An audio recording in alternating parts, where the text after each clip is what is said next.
받을 말씀 제가 봉독해 드립니다. 오늘 말씀 창세기 33장 1절에서 20절까지의 말씀입니다. 창세기 33장 1절에서 20절까지의 말씀입니다. 제가 18절에서 20절까지만 읽고 전체 말씀을 다 전하도록 하겠습니다. 18절에서 20절까지만 봉독해 드립니다. 야곱이 밧단 아람에서부터 평안히 가나안 땅 세겜 성읍에 이르러 그 성읍 앞에 장막을 치고 그가 장막을 친 밭을 세겜의 아버지 하몰의 아들의 손에 백크시다에 샀으며 거기에 제단을 샀고 그 이름을 엘 엘로헤 이스라엘이라 불렀더라. 아멘. 말씀에 큰 은혜 되시기를 바랍니다. 이 시간 우리 할렐루야 성가대에서 주 임하소서라는 제목으로 하나님께 찬양드리겠습니다.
손을 꼭 잡고 인사합니다. 잘 나오셨습니다. 예배에 여러분 잘 나오셨습니다. 하나님께서 여러분들에게 큰 은혜 줄 믿습니다. 오늘은 하나님과 화목하면 다 회복된다는 제목으로 여러분에게 하나님의 말씀을 전해드리도록 하겠습니다. 야곱은 형 에서를 만나기 위해서 가는 중에 지난주에 야복 강가에서 하나님과 씨름하는 장면을 우리가 봤습니다. 하나님은 이 야곱의 이름을 씨름하면서 이름을 바꿔줬습니다. 뭐라고 바꿨죠? 이스라엘이라고 바꿔줬습니다. 하나님과 겨루어 이겼다. 하나님이 다스린다라는 뜻입니다. 여러분, 이 씨름을 통해서 야곱이 깨달은 게 뭐였습니까? 야곱이 하나님과의 씨름에서 야곱이 깨달은 것은 하나님이 나를 보호하신다라는 것을 깨달았습니다. 하나님은 나를 보호하시는 분이시다. 만일 내가 죽을 것 같으면, 내가 만일 죽을 하나님께서 나에게 찾아오셔서 무엇 때문에 전날 밤에 나의 이름을 바꿔주셨겠는가? 나에게 새 이름을 주셨겠는가? 하나님이 나에게 새 이름을 주시는 것은 나를 보호하시는 분이시기 때문이다 라는 사실을 야곱이 깨달았습니다. 자, 이렇게 야곱은 이제 새날이 밝았습니다. 이제 형 에서를 맞이하기 위해서, 만나기 위해서 이제 가야 합니다. 자, 그런데 1절을 보겠습니다. 오늘 본문 1절을 보십시오. 제가 읽겠습니다. 야곱이 눈을 들어보니 에서가 400명의 장정을 거느리고 오는지라. 자, 분명히 여러분, 야곱은 이제 브네일에서 하나님을 만났습니다. 그리고 하나님이 나를 보호해 주신다라는 확신을 가졌습니다. 자, 그러면 이제 여러분, 새날이 밝고 형을 만나러 가는 순간에 형이 돌아갔다든지 아니면 군대가 돌아갔다든지 이런 일이 벌어져야 그래야 신나지 않을까요? 그래야 하나님을 만난 감격이 있지 않을까요? 그런데 여전히 현실은 형이 400명의 군대를 거느리고 야곱을 죽이기 위해서 오고 있다는 사실입니다. 자, 그런데 여러분 보세요. 눈여겨보셔야 됩니다. 이렇게 형 에서는 야곱을 죽이기 위해서 400명의 군대를 거느리고 오는데, 그런데 이 400명의 군사를 야곱이 보는 순간에 야곱은 여전히 아직까지도 분명히 브네일에서 하나님을 만났고 하나님이 나를 보호하신다는 사실을 경험했음에도 불구하고 아직까지 장깨가 남아 있습니다. 그래서 잘 보세요. 이 400명의 군대를 보는 순간에 1절 하반절부터 보세요. 그의 자식들을 나누어 레아와 라헬과 두 여종에게 맡기고 여종들과 그들의 자식들은 어디에 두고? 앞에 두고. 자, 400명의 군대가 오는 것을 야곱이 보고 난 다음에 지인을 정비하는 거예요. 그런데 맨 앞장에 누구 세우는가 하면은 레아와 라헬의 종이었던 이 여종들을 앞세웁니다. 그리고 그의 자식들을 앞세웁니다. 그리고 난 다음에 그 뒤에 누굴 세우는가 하면은 레아를 세우고 레아의 자식들을 세우고 그리고 제일 마지막에 누굴 세웁니까? 라헬과 요셉을 세웁니다. 자, 여러분, 이거는 우리가 한눈에 딱 봐도 무슨 의미겠다? 분명히 여러분 이렇게 세우는 이유는 에서를 만나기 위해서 예우 차원에서 이렇게 했다라고 볼 수도 있지만 야곱은 이렇게 줄을 세우는 것은 어떤 의미를 세운다? 만약에 무슨 일이 일어난다면 누구부터 먼저 죽어라? 만약에 무슨 일이 난다면 에서가 만약에 이 군대를 거느리고 왔는데 죽인다면 누구부터 먼저 죽여라? 종들부터 먼저, 여종부터 먼저 죽이고 그 자식들을 먼저 죽이고 그 다음에 레아 때문에 내가 생고생했는데 레아 죽이고 그리고 제일 마지막에 누구예요? 라헬입니다. 자, 여러분 이런 생각으로 줄 세우지 않았겠습니까? 분명히 야곱은 이런 생각으로 줄을 세웠을 것입니다. 자, 그런데 여러분 우리가 눈여겨봐야 될 것은 야곱의 가문이라는 게, 가정이라는 게 항상 이렇습니다. 이후에도 야곱은 편애 때문에 항상 여러분 편애 때문에 집안에 문제가 생깁니다. 요셉에게 떼떼옷 입혀가지고 편애한 것 때문에 형들의 미움을 받아서 결국은 요셉이 형들로부터 애국으로 팔려가는 일이 벌어지고 하지 않습니까 나중에? 자, 이런 일들을 봤을 때 야곱의 집안에서의 가장 큰 문제는 편애. 이 야곱이 편애를 못 끊어내는 거예요. 자, 그런데 여러분 처음에는 편애하는 것은 할 수 있어요. 사람이 더 사랑하는 사람이 있고 자식들 중에도 여러분 더 마음이 가는 자식들이 있을 수 있죠. 자, 그런데 만약에 이것이 여러분 끝까지 계속 편애로 끝난다면 이건 문제가 심각한 겁니다. 생각해 보세요. 만약에 여러분들이 지금 교회를 다니는데 내가 교회 다니는 지 오래됐는데 여전히 아직까지 내 눈에는 우리 순원들밖에 눈에 안 들어와요. 자, 그러면은 순원들만 좋아하니까 순원들 입장에서는 좋다 나쁘다? 너무 좋죠. 너무 사랑이 많으니까. 그런데 우리 순원만 눈에 들어오고 다른 사람은 눈에 안 들어와요. 다른 사람이 아프다든지 뭘 어떻다든지 관심도 없어요. 오직 우리 순. 그리고 여러분들이 지금까지 신앙생활 하면서 오직 여러분들의 관심은 우리 가족, 내 아들, 내 남편, 내 아내, 내 딸. 만약에 여러분 그런 것에만 관심이 있다면 우리는 지금 이 말씀을 깊이 새겨 들으셔야 됩니다. 야곱과 다를 바가 전혀 없기 때문에. 여러분 지금 야곱은 철저하게 편애하고 있습니다. 분명히 여러분 이렇게 줄을 세우는 것은 종들을 먼저, 여종들을 먼저 앞장 세우는 것은 위험한 일이 생기면 너가 먼저 죽어라. 그리고 자기가 사랑했던 사람들은 최소한 끝까지 보호하고자 하는 그런 마음이 있다는 거예요. 여러분 우리가 은혜를 잘 모를 때는 얼마든지 이럴 수 있습니다. 내가 은혜를 잘 모를 때는 이렇게 살 수 있지만 그런데 은혜를 알고 복음을 깨달으면 편애하면 안 되는구나. 이걸 알게 돼요. 그렇지 않습니까 여러분? 우리가 복음을 제대로 깨달으면 편애하면 안 되는구나. 안다 모른다. 여러분이 신앙생활 해보니까 예수 믿는 사람은 편애하면 된다 안 된다? 크게 돼야 안 돼요? 안 된다는 거 다 알잖아요. 안 된다는 걸 알면서도 편애하는 것은 이건 죄죠. 그래서 처음에 만약에 우리가 연약해서 그래서 여러분 우리가 편애할 수 있지만 우리가 진짜 복음을 알고 진짜 예수님을 믿는 사람이라면 절대 편애해서는 안 되는 거죠. 그래서 야곱은 여러분 이것을 계속 깨달아가는 겁니다. 지금 여전히 야곱은 아직까지 브니엘에서 하나님을 만났고 그래서 하나님을 대면했고 하나님은 나를 보호하신다는 걸 알았음에도 불구하고 여전히 아직까지 야곱 속에는 이 편애하는 마음이 있습니다. 자, 그리고 3절을 보세요. 3절 자기는 그들 앞에 서서 나아가되 여러분 이게 바로 야곱이 지금 얼마나 많이 변화되어졌는가, 달라졌는가를 알 수 있는 거예요.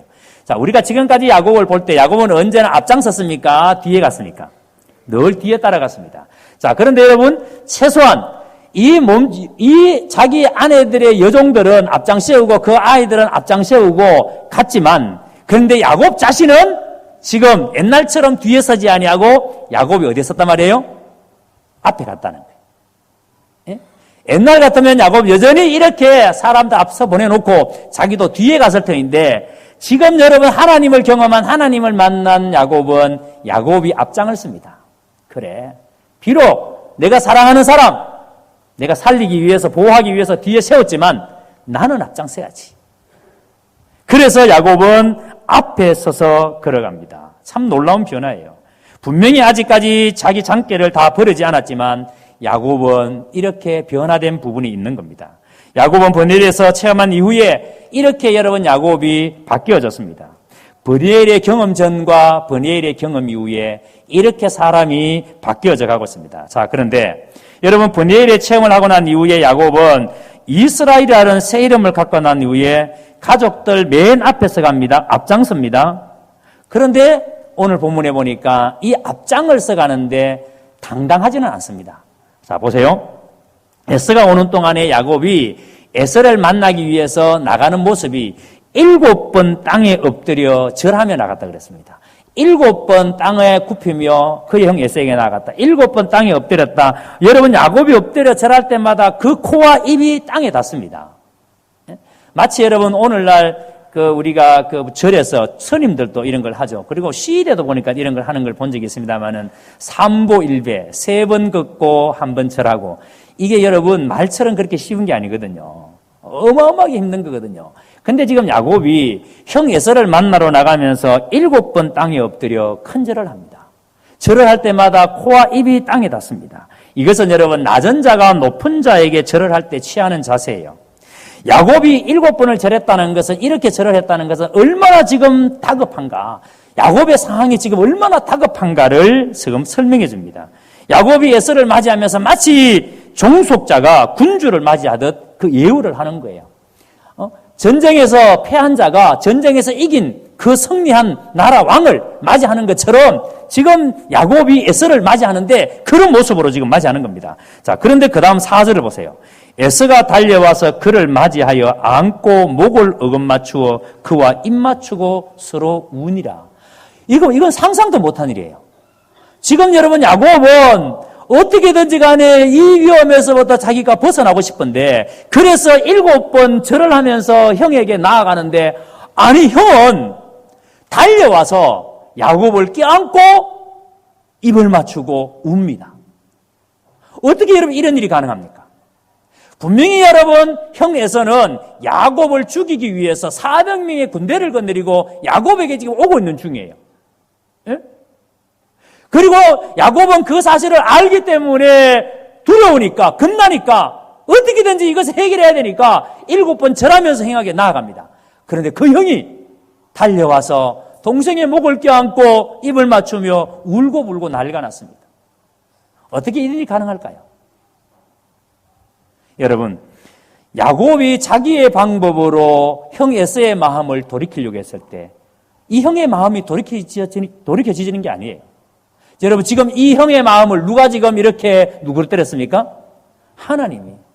야곱이 하나님 앞에서 자기가 변화되니까, 야곱이 하나님과의 관계가 회복되어지니까 이 모든 상황들을 지금 누가 풀어가고 계십니까? 하나님이 풀어가고 계십니다. 이걸 여러분 눈여겨보시기 바랍니다. 그래서 야곱은 자기가 형에게 죽을 줄 알았는데 형이 이렇게 달려와서 자기에게 끌어안고 입을 맞추고 눈물을 흘리면서 반겨주니까 얼마나 여러분 놀랐겠습니까? 아마 여러분 이렇게 형제가 서로 껴안고 울면서 지난 20년 동안의 서로에 대한 서운함, 서로에 대한 그런 원망을 다 쏟아내면서 그러면서 정화하는 그런 시간이었을 겁니다. 형 정말 미안해요. 아니야. 그러면서 울면서 서로 지난 날에 그 한들을 다 풀어내면서 정화하는 그런 시간을 가졌을 겁니다. 자, 그러니까 지금 이 순간은 야곱이 형 에서를 속이고 아버지를 속이고 집을 떠난 지 20년 만에 형과 이루어지는 화해의 자리입니다. 자, 이렇게 이제 야곱을 안고 울던 에서가 야곱 옆에 있던 사람들이 누구냐고 묻습니다. 자, 보세요. 5절입니다. 에서가 눈을 들어 여인들과 자식들을 보고 묻되 너와 함께한 이들이 누구냐? 여러분, 에서가 미움에 가득 차 있을 때는 야곱의 가족들이 눈에 들어오겠습니까? 내 속에 미움이 가득한데 동생 만나기만 만나면 내가 반드시 죽일 것이다. 미움이 가득 차 있는데 가족들이 무슨 여러분 눈에 들어오겠습니까? 자, 그런데 화해하고 나니까, 용서하고 나니까 여러분 에서의 눈에 한 사람 한 사람이 눈에 들어옵니다. 야곱 곁에 서 있던 그 사람들이 눈에 들어옵니다. 그래서 물은 거예요. 에서가 야곱에게 너 옆에 서 있는 이 사람들은 누구냐? 그럴 때 여러분 야곱이 한 사람 한 사람을 인사시킵니다. 지금 자신의 처와 자녀들을 차례대로 지금 에서에게 인사를 시키는데 지금 야곱의 아내들은 누구를 지금 만나는 겁니까? 시아주버니를 만나는 거예요. 그렇죠? 시아주버니를. 자, 아이들은 지금 누구를 만나는 겁니까? 큰아버지를 만나는 거예요. 에서의 입장에서 본다면은 지금 누구를 만나는 거예요? 제수씨를 만나는 거고 조카들을 만나는 거죠. 자, 여러분, 화목한 가정, 정상적인 가정이라면 이러한 만남은 얼마나 복된 만남이에요. 얼마나 여러분 이 만남이 행복하겠어요. 얼마나 여러분 이 만남이 즐겁겠어요. 그렇지 않습니까? 그런데 만약에 여러분 화목하지 못한 가정이라면 이 만남은 여러분 상상도 할 수 없는 그런 불행이죠. 자, 그런데 여러분 이렇게 야곱이 하나님과 회복되고 나니까 이 에서와도 회복되어지고 에서와 회복되고 나니까 에서의 눈에 가족들이 눈에 들어옵니다. 그래서 물은 거예요. 자, 그래서 이렇게 여러분 다 회복되어지는 이런 놀라운 일들, 이 상상해보세요. 얼마나 아름다운 광경인지. 그래서 야곱이 에서에게 자기 가족을 소개할 때 뭐라고 하는지 또 5절 보세요. 하반절에 눈여겨보셔야 됩니다. 누구냐 물으니까 하나님이 주의 종에게 은혜로 주신 자식들이니이다. 하나님이 주의 종에게 은혜로 주신 자식들입니다. 누구냐고 물으니까 하나님께서 은혜로 주신 자식들입니다. 이렇게 대답한 거예요, 야곱이. 자, 그런데 야곱이 여러분 왜 이렇게 은혜로 주신 자식들이라고 대답했을까요? 이렇게 대답하면 더 좋지 않을까요? 하나님이 나에게 축복해 주신 축복의 자녀들입니다. 이렇게 말할 수도 있어요. 하나님이 축복해 주셔서 그래서 얻은 자녀들입니다. 이렇게 말할 수 있는데 야곱은 축복이라는 말을 쓰지 않고 은혜로 주신 자식들이다라는 말을 씁니다. 왜 이런 말을 쓸까요? 저는 그 이유가 있다고 생각합니다. 분명히 여러분 야곱이 하나님께서 축복으로 주신 자식들입니다 하면은 뭐가 생각이 날까요? 지난날 형 장자권을 빼앗을 때에 그 장자권이 뭐예요? 축복권이잖아요. 그래서 팥죽 한 그릇에 장자권을 빼앗아 갔는데 하나님이 축복해 주셔서 얻은 자식들입니다 하면은 그게 떠오를 거 아니에요. 야, 요놈 봐라. 장자권 빼앗아 가더니 그렇게 네가 축복을 받았다. 그렇게 생각날 거 아니에요. 그래서 야곱은 아예 그런 말을 쓰지 아니하고 은혜로 주신 선물이라고, 은혜로 주신 가족이라고. 여러분, 그렇게 지금 야곱은 말했을 수가 있습니다. 하지만 지금 야곱은 이렇게 말하는 데는 더 큰 이유. 참으로 야곱은 겸손해지고 하나님을 의지하는 사람이 되어져 있다는 증거입니다. 이 모든 일을 자기가 한 일이 아니라, 자기가 잘나서 자기의 노력으로 된 일이 아니라 하나님의 은혜로 되었다. 이 모든 일을 누가 하셔서? 하나님이 하셔서 하나님께로 돌리고 있습니다. 놀라운 변화 아닙니까? 여러분 보세요. 여러분이 살아가면서 뭔가 일이 잘 될 때에 하나님이 은혜를 주셔서, 하나님이 나와 함께 해주셔서 하나님께 그 모든 영광을 돌리십니까? 야곱이 지금 이 순간 하나님의 은혜로 주신 자녀들이라고. 여러분, 오늘 우리도 우리 마음속 깊은 곳에서 이런 마음, 하나님이 은혜로 내가 지금 살고 있구나. 만약에 여러분 마음에 이런 생각을 한번 가져보세요. 우리 마음속 깊은 곳에서부터 가족들을 하나님께서 베풀어 주신 은혜다. 만약에 이런 마음을 가지고, 이런 믿음을 가지고 산다고 한번 생각해 보세요. 가족들을 볼 때마다 이 가족들은 하나님이 나에게 베풀어 주신 은혜다. 은혜로 산다. 한번 생각해 보세요. 만일 우리가 가족에 대해서 그런 생각을 가지고 있다면, 여러분, 우리는 그 자식들, 그 자녀들에 대해서 목숨을 다해서, 힘을 다해서 보호하고 보살필 수 있습니다. 그런데 만약에 자식을 볼 때마다, 가족을 볼 때마다 하나님의 은혜가 아니고 왼수덩어리야. 남편을 바라보는데 남편이 하나님 은혜가 아니야. 왼수덩어리야. 옛날에 여러분 시골에 할아버지 할머니하고 퀴즈 대회 하는데, 퀴즈 하는데 방송 그런 거 나왔잖아요. 그래서 남편에 대한 설명하는데 당신하고 내하고 어떤 사이? 하니까 이 할매가 하는 말이 왼수. 아니, 네 글자 하니까 평생 왼수. 여러분, 아내와 남편 사이가 평생 왼수로 산다고 생각해 보세요. 남편과 아내 사이만 담 쌓고 사는 게 아니에요. 자식과 부모 사이도 담 쌓고 삽니다. 자식은 부모에 대한 원망과 그 불평 때문에, 부모는 자식을 바라보면서 저놈 저거 내 배 아파 난 자식이 맞느냐 늘 불평하고. 그래서 여러분, 만약에 우리 가족이 이렇게 담을 쌓고 산다면 한번 그 가정을 한번 생각해 보세요. 그런데 여러분, 우리가 가족을 볼 때 하나님께서 베풀어 주신 은혜다. 이런 고백을 할 수 있다면, 우리가 자식을 볼 때, 우리가 가족을 볼 때마다 이런 고백을 우리가 할 수 있다면, 우리는 여러분, 가족에 대해서 훨씬 더 깊은 책임감을 가지고 살 수 있을 겁니다.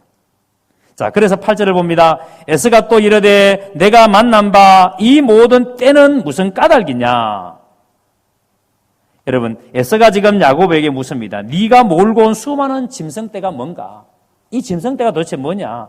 에서가 여러분 지금 야곱에게 이렇게 묻는 것은 이 짐승떼가 야곱이 자기에게 선물로 가져왔다는 사실을 몰라서 묻는 게 아니에요. 야곱은 에서가 야곱에게 이렇게 묻는 것은 이유가 있습니다. 한번 확인하고 싶은 거예요. 야곱이 뭐라고 합니까? 내 주께 은혜를 입으려 하나이다. 내 주께 은혜를 입으려 하나이다. 그러니까 형님에게 이 모든 짐승떼를 형에게 선물로 주고 형이 나를 좀 용서해 주기를 바라는 마음으로 이 선물을 가져왔습니다. 그런 말이에요. 형님 선물이니까 이 선물 받으시고 형의 노여움을 좀 푸십시오. 이런 의미입니다. 자, 그런데 에서가 뭐라고 말합니까? 9절을 보세요. 이렇게 말합니다. 에서가 이르되 내 동생아 내게 있는 것이 족하니 내 소유는 내게 두라. 무슨 말인가 하니까 나도 많다. 나도 니만큼 재산이 있다. 그러니까 네 것은 그냥 네게 둬라. 이렇게 말합니다. 여러분, 에서가 이렇게 말하는 이유가 있습니다.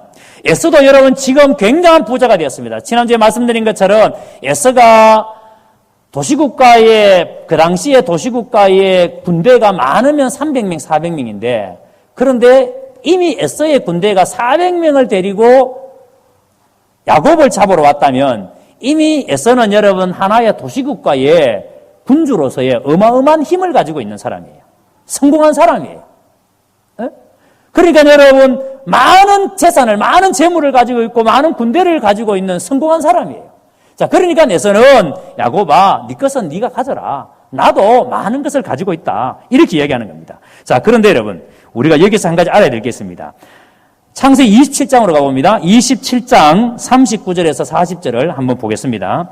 창세기 27장 39절 화면 한번 띄워주시고요. 27장 39절 40절입니다. 우리 차에 섰으면 같이 한번 읽어봅니다. 39절을 먼저 했습니다. 시작. 크게 했습니다.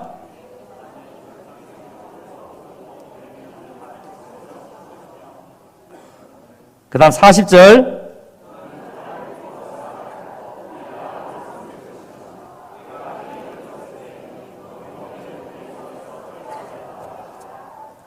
아멘. 자, 이게 무슨 말이에요? 지금 이삭이 에서에게 하는 말이거든요. 이삭이 에서에게 이렇게 말합니다. 에서는 땅의 기름짐에서 멀다. 에서에게 땅의 기름짐에서 멀다. 무슨 말이에요? 너는 네가 수고해서 땀을 흘려서 농사를 지어도 너는 그 농사의 소득을 열매를 얻지 못한다. 너는 절대 네가 수고한 대로 열매를 얻지 못한다. 이런 말입니다. 그러면서 그 다음 하는 말이 뭐냐면 에서는 칼을 믿고 생활한다. 에서는 칼을 믿고 생활한다. 자, 그러니까 에서가 지금 굉장한 부자가 되었는데 에서는 자기가 열심히 일해서 노동으로 말미암아 재산이 많아진 것이 아니라 하나님께서 그에게 많은 복을 내리셔서 부자가 된 것이 아니라 에서는 뭘 가지고 부자가 됐다? 칼을 가지고. 자, 그러니까 분명히 에서는 사움과 약탈을 통해서 부자가 됐다는 말이에요. 여러분, 야곱은 어떻게 부자가 됐습니까? 하나님께서 야곱에게 은혜를 주시니까 부자가 된 거예요. 안 그래요? 야곱이 여러분 20년 동안 라반의 집에서 일할 때 아무것도 없지 않았습니까? 그런데 여러분, 야곱이 하나님께서 그에게 복을 주시니까 태어나는 신생마다 아롱지고 얼룩지고 전박이가 나오고 그러지 않았습니까? 하나님이 복을 주시니까, 하나님이 은혜를 주시니까 야곱이 부자가 됐는데, 근데 에서는 누구 노력으로? 자기 노력으로. 무엇으로? 칼을 가지고 싸움하며 약탈을 했다는 겁니다. 싸움과 약탈을 통해서 에서가 부를 쌓았다는 겁니다. 야곱은 죽을 고생하면서 외삼촌 라반의 집에서 하나님의 은혜로 부자가 된 반면에 에서는 이렇게 다른 사람을 약탈하면서 부자가 되었습니다. 야곱은 하나님이 주시는 복으로 부자가 되었다면 에서는 자기 방법으로 부자가 되었습니다. 여러분, 오늘 우리도 이럴 수 있어요. 우리가 지금을 살아가면서 내 방법으로 부자된 사람이 있고 하나님이 주시는 은혜로 부자된 사람이 있습니다. 내 노력으로 내 잘난 그것으로 열심히 해서 부자된 사람이 있고 하나님의 은혜로 부자된 사람이 있습니다. 그런데 여러분, 내 노력으로 부자된 사람은 그게는 하나님이 안 계세요. 뭐만 있습니까? 자기 잘난만 있습니다. 내가 얼마나 대단한 사람인가. 그래서 자기 과시가 있는 겁니다. 그래서 여러분, 자기가 번 돈을 가지고 어떻게 씁니까? 자기 과시하는 것을 씁니다. 그러나 하나님이 주신 은혜로 가지고 사는 사람, 하나님이 주셔서 은혜로 말미암아 내가 부자가 되었다 하는 사람은 어떻게 쓸까요? 역시 하나님의 은혜로 씁니다. 그래서 자기가 드러나지 않아요. 자기를 과신하지 않아요. 하나님이 주신 거기 때문에, 내 것이 아니기 때문에, 하나님의 뜻대로 사용하려고 하기 때문에 자기가 드러날 수가 없어요. 자, 그래서 이런 에서에게 야곱은 끝까지 형 에서에게 선물을 받으라고 권면합니다. 10절을 또 보세요. 야곱이 이르되 그렇지 아니하니이다. 내가 형님의 눈앞에서 은혜를 입어 사오면 청하건대 내 손에서 이 예물을 받았어서 내가 형님의 얼굴을 배운즉 하나님의 얼굴을 본 것과 같사오며.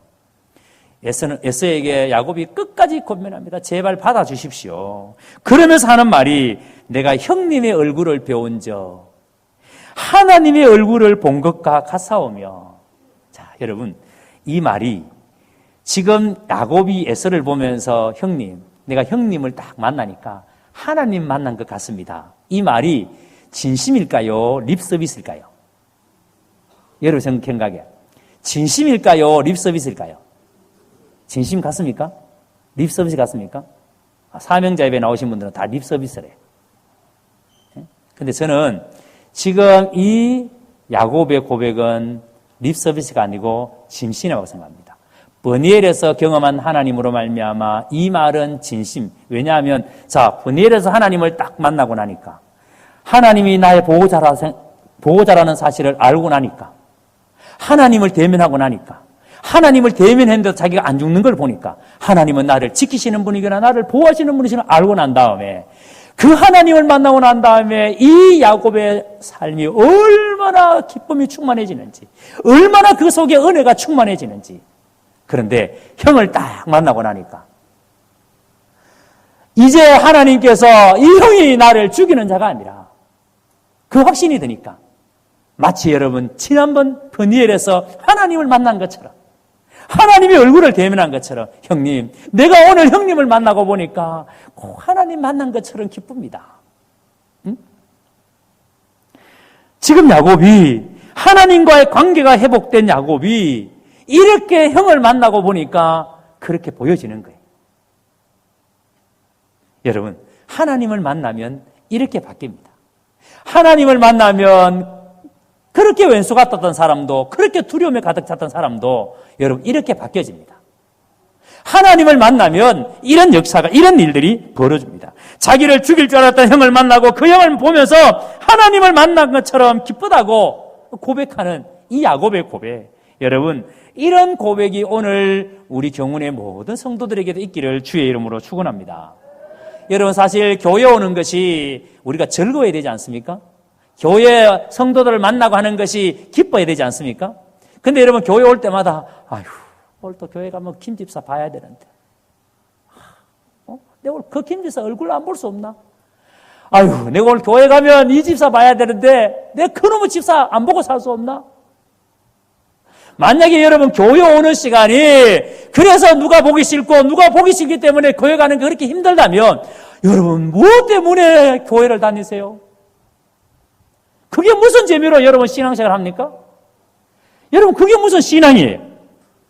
여러분, 교회는 그렇게 다녀가지고 무슨 즐거움이 있고 무슨 재미가 있습니까? 교회에서 성도를 만나면 그 만남 때에 하나님 만나는 것처럼 기쁠 때, 아이고 집사님 만나니까 하나님 만나는 것처럼 기쁘네요. 이래야 교회 다니는 맛이 나지. 안 그래요? 이 사람 쳐다보세요. 쳐다보면서 얼굴 한번 싹 최고로 웃으면서, 집사님 보니까 하나님 만난 것처럼 기쁩니다. 한번 해보세요. 기쁩니까? 이렇게 기뻐야지. 이렇게 기뻐야 자꾸 교회 오고 싶고, 이렇게 기뻐야 여러분 신앙생활 맛이 나지. 교회 오는데 맨날 여러분 사오러 오는 전사처럼, 엄니를 깨물고, 오늘은 내가 반드시 사오서 이기리라. 그러면서 여러분 교회 와서 무슨 은혜가 되고, 우리가 무슨 여러분 그래서 예수 믿는 사람이라고 말할 수가 있겠습니까? 여러분, 교회 올 때 성도를 만나는 것이 하나님 만나는 것처럼 기쁨이 있기를 주의 이름으로 축복합니다. 아멘. 또 여러분, 그러다가 여기 있는 목사도 목사님 만나는 것이 하나님 만나는 것이 기쁩니다 해야 되지, 다 좋은데 나는 목사가 싫어 이러면 또 이게 자, 이렇게 야곱을 만나서 화해하게 된 에서는 이제 여러분 이 야곱에게 자기가 살고 있는 세일 땅으로, 세일로 가자고 야곱에게 이야기합니다. 여러분, 이 세일 땅은 야곱이 에서가 가서 자기가 개척한 거기에 있는 호리 족들을 몰아내고 거기서 여러분 정착해서 자기가 만든 땅이에요. 그 세일 땅으로 야곱을 가자고 말합니다. 아마 여러분에서는 동생 야곱이 이렇게 이제 형을 찾아왔는데 정착할 곳도 마땅치 않고 집도 없고 하니까 가서 그 세일 땅에 가서 내가 그 땅의 주인이니까 그 땅에 내가 살 터를 만들어 줄 테니까 가자. 그래서 일종의 배려죠. 형이 동생에게 배려를 하는 겁니다. 그런데 야곱이 13절에 보세요. 이 형의 제안을 아주 정중하게 사양합니다. 뭐라고 사양합니까? 아직 아이들이 어리고 짐승떼도 많아서 에서가 데리고 온 400명의 군사들과 속도를 맞출 수 없다는 거예요. 자, 그러니까 아이가 어린데 그 군사들과 함께 보조를 맞춰서 걸을 수도 없고, 이 짐승떼를 급하게 몰고 가면 하루가 지나지 못해서 다 죽을 것이다. 그러니까 우리는 천천히 갈 테니까, 세일로 갈 테니까 형님 먼저 세일로 가십시오. 이렇게 이야기한 거예요. 자, 그러면 야곱이 세일로 가겠다고 그랬는데 이 세일로 가겠다라는 말은 야곱이 진심일까요? 아니면 진심이 아닐까요? 이건 진심이 아니에요. 야곱은 세일로 갈 생각이 없습니다. 아마 야곱은 말로는 세일로 가겠다 그래 놓고도 진짜 세일에 가서 형하고 같이 사는 것에 대해서는 굉장히 부담스러웠을 거예요. 그래서 형과 화해는 했지만 세일에 가서 사는 것에 대해서는 야곱은 아직까지 내키지는 않았습니다. 그래서 사양을 하고 야곱이 이제 형하고 이렇게 헤어집니다. 자, 그래서 14절에 보세요. 야곱이 형의 일행에 무리가 되지 않게 세일로 가겠다고 하고 난 다음에 야곱은 어디로 가고 있습니까? 야곱은 어디로 가죠? 17절에 보세요. 가족을 이끌고 숫곳으로 갑니다. 이 숫곳은 오두막, 처소 이런 뜻인데 야곱이 이곳에서 임시 처소로 세웁니다. 자, 숫곳에서 갔다가 그 다음 보세요. 18절 이하라 보면은 숫곳에서 그 다음에 야곱이 또 어디로 옮깁니까? 세겜으로 옮깁니다. 세겜으로. 숫곳에서 세겜으로 옮겼는데 이 세겜은 예루살렘까지 약 한 60km 정도가 돼요. 그리고 숫곳에서 세겜까지는 약 40에서 50km 정도가 됩니다. 그런데 여러분 숫곳에 있다가 세겜에서 이제 정착을 하는 거예요. 세겜 땅에. 그런데 이 세겜에 야곱이 정착하는 이유가 있습니다. 이게 아주 중요합니다. 왜냐하면 이 세겜이라는 땅은 가나안 땅에서 가장 중심부에 위치해 있고 굉장히 이 땅이 비옥한 땅입니다. 그리고 농업과 목축업이 주요 산업인 도시가 바로 이 세겜 땅이에요. 그런데 이 세겜은 우리가 알다시피 지난날 할아버지 아브라함과 야곱의 할아버지죠. 아브라함과 가나안에 들어왔을 때 처음에 머물렀던 곳이 바로 이 세겜 아니에요. 할아버지 아브라함이 처음 머물렀던 곳이 이 세겜이고 야곱은 아브라함이 사라를 묻기 위해서 헤브론 땅을 돈을 주고 샀던 것처럼 야곱은 이 세겜에 머물기 위해서 이 땅을 돈을 주고 삽니다. 얼마 주고 삽니까? 100컷이다. 100컷이다. 정확하게 이게 100컷이다가 어느 정도인지는 사실은 어렵습니다. 해석하기가. 은전 100개 정도라고 생각합니다. 은전.